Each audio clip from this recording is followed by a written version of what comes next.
Olá, mais um programa em pauta aqui pela tela da TV Câmara Campinas. Hoje a gente vai conversar com o vereador Paulo Gaspar, ele que é do Partido Novo e aceitou mais uma vez bater esse papo aqui com a gente, falar um pouquinho dos projetos, né, vereador? Obrigada, viu, por aceitar vir aqui até o plenarinho da casa. A honra é minha, Viviane. Muito obrigado pelo espaço novamente. Eu queria que o senhor começasse falando como que tem sido esse retorno aí das reuniões ordinárias, né? Primeiro semestre, tudo de maneira remota, online, virtual, e agora retornando tudo. Reunião ordinária, trabalho das comissões também presencialmente. Mudou alguma coisa? Está mais intenso ou não? Faz toda a diferença, Viviane.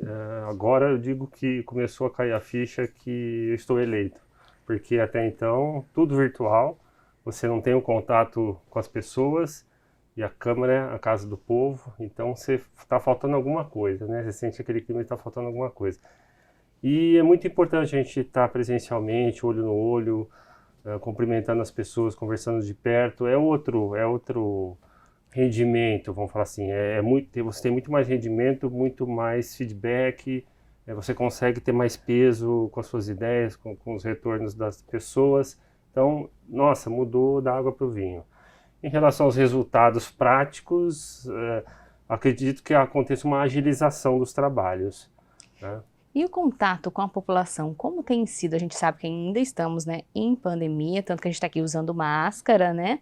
Álcool em gel tem espalhado aí pela Câmara, mas com a população, está conseguindo ter um contato maior ou ainda está sendo mantido o distanciamento? Como que tem sido? Estamos tendo muito cuidado em relação às visitas no gabinete, por exemplo, com muita parcimônia. As próprias pessoas estão evitando, então o que pode fazer virtual a gente faz.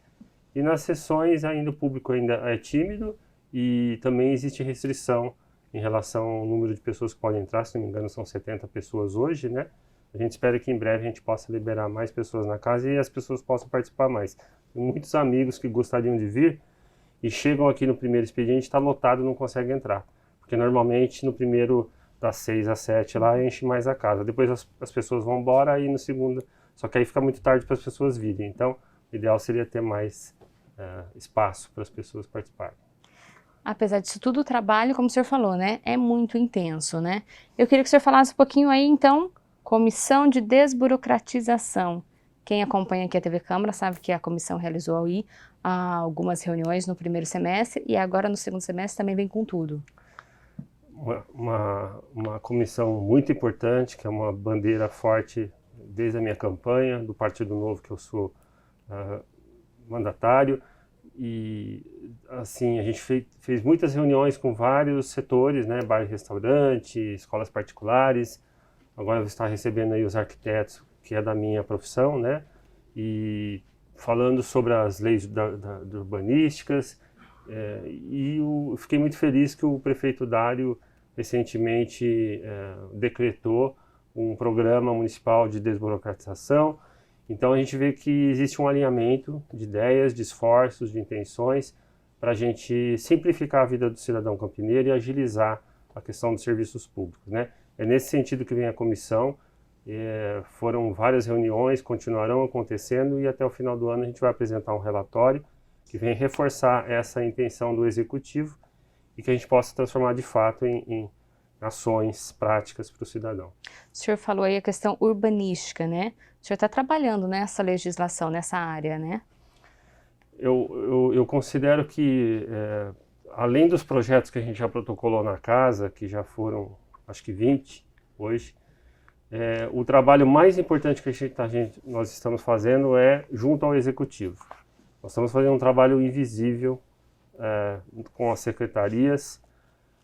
Eu não sou da base, então eu não tenho esse protagonismo que normalmente o vereador da base tem, mas por eu ser um técnico, um especialista da área, e eu tenho muita relacionamento nas entidades, nos setores da construção, a gente pode cooperar muito em melhorar a legislação urbanística, né? Então o relacionamento com o planejamento urbanístico está sendo muito bom e tem muita coisa para mudar, né? Para mexer no plano diretor, para mexer na lei de zoneamento. Tem um monte de problemas na legislação que a gente precisa simplificar, que vem de encontro com a desburocratização. E essas reuniões são semanais, intensas, constantes. A gente está conseguindo fazer uma comissão permanente lá de legislação edilícia para debater a legislação. E aí existe todo um trabalho com o jurídico e tal. Então, esse trabalho eu considero incrível, o principal trabalho que nós estamos fazendo nesse primeiro semestre. E o que o senhor falou, né? Uma coisa está ligada à outra, né? Tem o trabalho da comissão aqui de desburocratização, aí tem o seu trabalho também com a prefeitura. Tudo ligado, né? O trabalho. Sem dúvida. Por não ser nem oposição nem base, vamos supor, normalmente os eleitores eles esperam uma atitude mais de oposição mesmo, né? De criticar o governo, etc. E desde o começo eu tenho visto que o prefeito e todos os secretários que eu visitei, o próprio Vandão, que eu fui conversar pessoalmente algumas vezes, todos estão com esse alinhamento de realmente fazer um governo diferenciado e que atenda o cidadão, né? E todo mundo sabe da minha posição crítica antes de ser eleito ao governo, que é uma continuação basicamente. Então, eu tenho percebido esse alinhamento, essa boa vontade, e realmente eu tenho as portas abertas para poder trabalhar junto com o executivo. Então eu estou achando incrível, estou realizado realmente, e está acontecendo, não é só na intenção, né? As coisas estão acontecendo, as leis estão sendo aprovadas, os decretos estão saindo, e eu fico muito feliz, e nós temos muitos grupos de WhatsApp, todo mundo interagindo com a gente, dando ideias, voluntários, pessoas querendo participar. Realmente existe uma frente muito grande de cidadãos participando junto com o mandato e fazendo a diferença. E falando aí de lei, o senhor tem esse projeto de lei que institui o Código Municipal de Defesa do Cidadão e a Política Municipal de Atendimento ao Usuário de Serviços Públicos. Mais um assunto casado aí com a comissão, junto com o executivo. Esse é acho que é um dos principais projetos que a gente protocolou, porque diz respeito ao acesso que o cidadão possa ter dentro da máquina pública e dentro da solicitação de serviços públicos, né? Então todo mundo tem um pedido para a prefeitura para tapar buraco na rua frente de casa, para cortar uma árvore, enfim, para diversos serviços públicos, né? E a gente sabe que é um caos, o cara protocola, fica 2 anos, não é atendido, encerra o pedido, aí ele pede de novo e não resolve. Então a gente, desculpa a tosse seca, esse projeto, primeiro, ele institui uma política onde que a gente quer mudar a forma como o cidadão vê o Estado e o Estado vê o cidadão. Essa parceria, ela tem que acontecer de forma que o cidadão ele tenha a presunção da boa-fé, que ele não seja visto como um entrave para a administração, o cara que está lá criticando e só cobrando. O cidadão tem que ser, a administração ela tem que ser igual a uma empresa privada, né? E o cidadão tem que ser igual a um cliente. Ele tem que ser bem tratado, ele tem que ter a prestação do serviço das coisas que estão acontecendo. Então, basicamente o site, que é o caminho de comunicação, ou os aplicativos que a gente cobra tanto, para acontecer essa interação e essa cobrança ser efetiva e o retorno das informações, né? Então, qual fila que ele entrou, quantas pessoas tem na frente da solicitação dele, qual é a espera da demora, a intenção que o Poder Executivo vai acatar a solicitação, se não acatou, por que não acatou, quem é o servidor que está lá fazendo a solicitação. Então, assim, tem que ser uma coisa transparente. Acima de tudo, a transparência, depois a eficiência, né? Então, essa mudança de comportamento que a gente quer com esse projeto, e aí existe uma série de solicitações para mudança na forma da administração acontecer e para que o cidadão tenha mais transparência e possa ter orgulho de ser um cidadão campineiro e falar bem da administração pública. É uma forma também do cidadão entender como que funciona o serviço público, porque muitas vezes não sabe, né? Não sabe para que serve determinado órgão, como que tem que fazer para chegar até lá, por que às vezes acaba demorando um pouquinho a demanda para ser atendida. Exatamente. Hoje a prefeitura ela tem 25, 26 secretarias, cada uma tem um procedimento interno diferenciado, então muitas vezes uma não conversa com a outra, uma atrapalha o trabalho da outra, aí você tem as autarquias, as regionais de bairros, então assim, é complexo o negócio, vai de um, vai para o outro, então para você ter um serviço estendido, você tem que passar uns 10 locais e ali aquela demora toda, então esse código que ele vem fazer. É problema da administração, como que ela vai integrar tudo isso, mas ela tem que fazer isso acontecer. Ela não pode ficar solicitando ao cidadão o mesmo documento várias vezes. Os procedimentos que ele tem que ir lá tal tem que ser feito internamente e não o cidadão que tem que fazer isso. Então tudo isso no sentido de tornar a máquina mais eficiente para poupar o cidadão, simplificar o trabalho dele e transparência acima de tudo. Facilitar a vida aí do cidadão, e o objetivo do senhor também por meio desse projeto de lei que institui o Código de Defesa do Empreendedor é facilitar também a vida aí dos nossos empreendedores. Vem nesse mesmo sentido, né? O do cidadão é o cidadão comum com todas as demandas que ele tem no dia a dia. O do empreendedor para aquele cidadão que quer empreender, que quer abrir seu negócio, sua microempresa, sua pequena empresa. Ele também vai ter toda a burocracia atrapalhando e às vezes fazendo com que ele fique desestimulado e desista dessa intenção e vá trabalhar na clandestinidade. Então é a mesma coisa. Presunção da boa-fé é da pessoa que está empreendendo, e aí o Estado ele tem que ser um facilitador e um incentivador dessa pessoa para ela empreender, porque ela vai pagar imposto, porque ela vai gerar emprego, porque ela vai trazer melhorias de todas as maneiras. Então, é no mesmo sentido, um para o cidadão e o outro no sentido do empreendedorismo. O senhor falou aí de incentivar. Mudando de assunto, evasão escolar. Precisa voltar a incentivar as nossas crianças, os nossos adolescentes a voltarem para a escola, principalmente nesse momento de pandemia, que eles ficaram muito tempo fora? Problema muito sério esse, né? Porque educação também é uma das bandeiras principais de todos nós. O futuro do Brasil é a educação, a gente sabe, a solução é a educação para tudo, né? E tanto esse da evasão escolar como o programa da primeira infância que a gente protocolou, vem no sentido de a gente focar nessa prioridade, que é levar a educação para a criança, né? Os primeiros anos são importantíssimos, o ano da creche ali, os 5 primeiros anos da criança, depois da educação infantil, ali já formou o caráter da criança, tudo. Então tudo começa ali.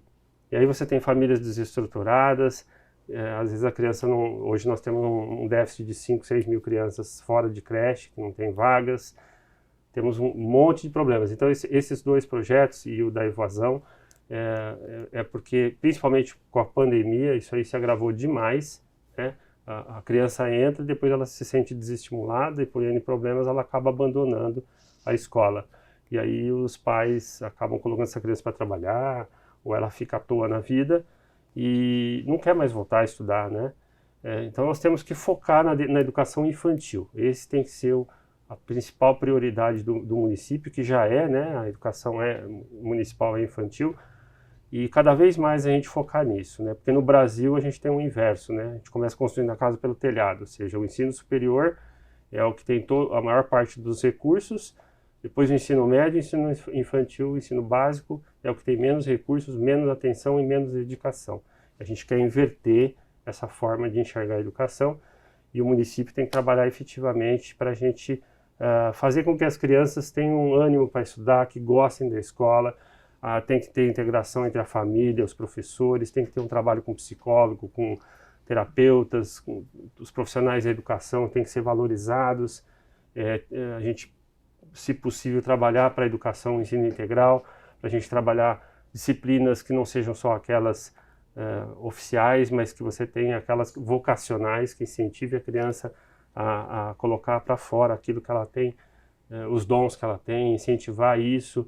Esporte, música, inglês, balé, outras atividades que não sejam aquelas oficiais curriculares, tudo isso e junto com o trabalho integração escola e famílias, a gente vai combater a evasão escolar e vai fazer com que essas crianças fiquem e gostem de estudar. É como o senhor disse, né? Elas são o futuro aí.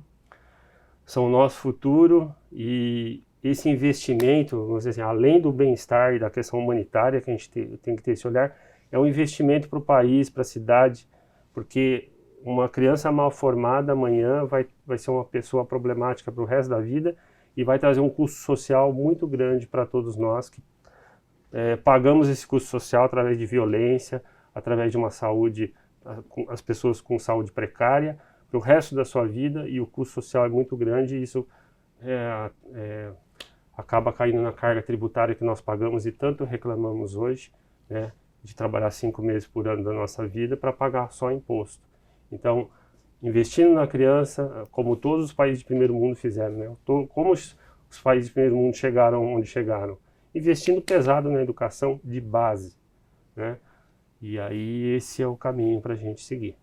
Vereador, infelizmente nosso tempo é curto, mas antes de encerrar, eu tenho que falar sobre o Sandbox. O que é? Explica pra gente. Uma das pautas nossas também é o empreendedorismo através da tecnologia e da inovação, né? O Sandbox, pelo nome em inglês, caixa de areia. Quando você leva uma criança no parquinho, os pais deixam ela brincando no tanquinho de areia e ficam observando, né?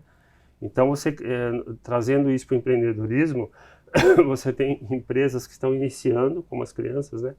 Que vão cometer erros, que vão cair, que vão se levantar, não vai dar certo, começa outra coisa. Então são as startups que a gente chama. São empresas que estão iniciando, trabalham com inovação, com tecnologia.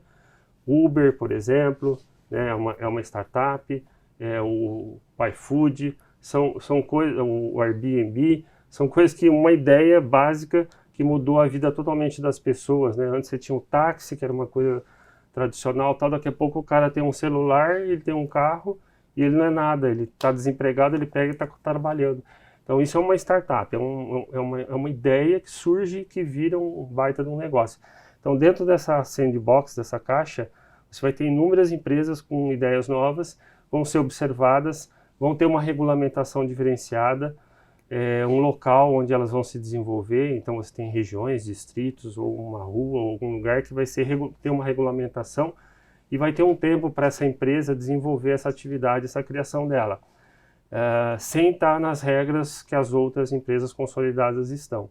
Então é um espaço diferenciado que a gestão pública define que em determinado bairro, determinada rua vai ser experimentado em um determinado tempo, um determinado instrumento, produto que vai ser testado e se der certo, aí então efetiva isso e começa a ser taxado e regulamentado como todos os outros. E todo mundo sai ganhando, né? A nossa vida hoje, a tecnologia, ela tá, não tem como, né? Viver mais sem tecnologia, sem celular, sem internet e tudo mais. Está totalmente, nós estamos a nossa vida absorvido nisso. Então, cada vez mais isso vai avançar. Campinas é um polo não só nacional como internacional. Grandes empresas multinacionais vêm para Campinas, aqui é o epicentro do país em termos de tecnologia. E é uma vocação que Campinas tem desde sempre. Nós temos as universidades, os institutos de tecnologia, e ela tem sido um dos maiores responsáveis pelo nosso PIB. O PIB de Campinas vem através da indústria de tecnologia. Portanto, nós temos o dever e a obrigação de sempre privilegiar isso, porque ela traz empregos, desenvolvimento e melhora a vida do cidadão. Falando em tecnologia, a gente lembra de rede social e que as suas estão sempre disponíveis para quem está assistindo a gente. Exatamente. Eu não estaria aqui sem rede social. E ela facilita demais a vida de todos nós e muda totalmente a nossa vida, né? A gente não consegue viver mais sem as redes sociais. A política está pautada pelas redes sociais e a nossa vida também, né? A gente, até um vício, uma coisa a ser combatida, né? A gente não consegue estar sem o celular na mão e vendo um Instagram, um WhatsApp, um Facebook, né? O WhatsApp é o dia inteiro, praticamente falando. Você veja que ferramenta incrível, a gente faz tudo virtual hoje, né? A gente não precisa se deslocar, não está gastando dinheiro, economiza combustível, ajuda o meio ambiente, enfim, os ganhos são inúmeros. Tem os contrapesos também que a gente tem que tomar cuidado, então é para isso que a gente está aqui, para sempre debater os prós e os contras de tudo e fazer o que é melhor para a população, né? E querendo falar com o senhor, é só acessar suas redes. Paulo Gaspar 30, tanto no Facebook, no YouTube, no Instagram, e estamos disponíveis. É uma honra poder contar com a participação do cidadão, porque a gente aprende junto também e trabalha junto e crescemos juntos. Vereador, muito obrigada, viu, por aceitar mais uma vez falar com a gente. É uma honra, Viviane. Muito obrigado mais uma vez. A você de casa também, muito obrigada pela companhia e audiência. A gente se vê na próxima edição do programa Em Pauta.